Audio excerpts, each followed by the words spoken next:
And by the way, this is what we do as meteorologists on days like this. We kind of just comb through the different sites, looking for data, looking for clues as to where these storms might go up best, looking at how conditions might evolve over the next few days. Oh boy, that clear slot up there in Arkansas into Mississippi. I was just about to mention that, and yeah. So, okay.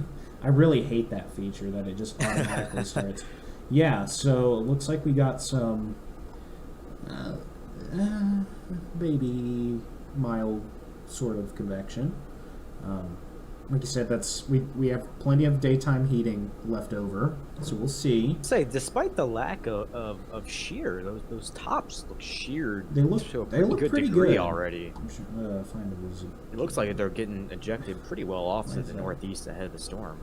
Yeah, that's not bad at all.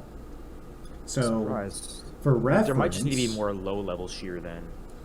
For reference, those are the anvils that you see when you're on the ground. You're looking up, and you got your tower, and then it kind of that's the part. Yeah, when it starts to get cloudy out ahead of the storm, and the storm's like 50 miles away from you, those high-level clouds are the anvil. And what happens with those is you get the air that's at the surface. Storms are just rising air, essentially.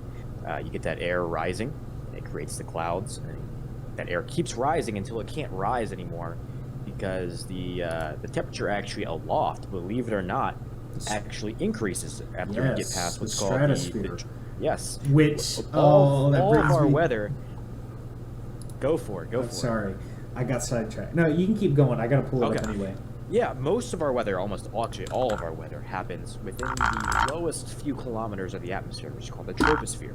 And the temperature in the troposphere decreases as we go up in height.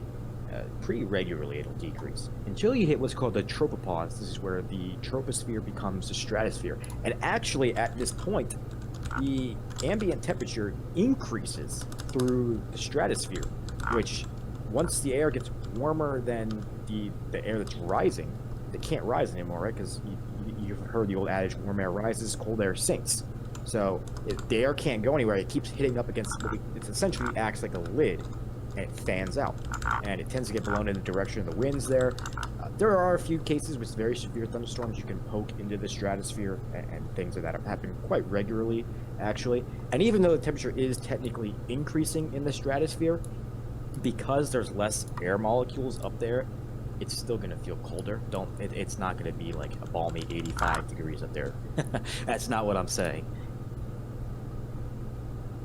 It really, that dictates how tall the storms can possibly get. And a lot of times we get what's called overshooting tops, when the updrafts within the thunderstorms are strong enough that it will actually poke through the tropopause into the stratosphere, so it breaks through that lid, and then it eventually pancakes out, and you can get some pretty neat cloud formations that form off of that.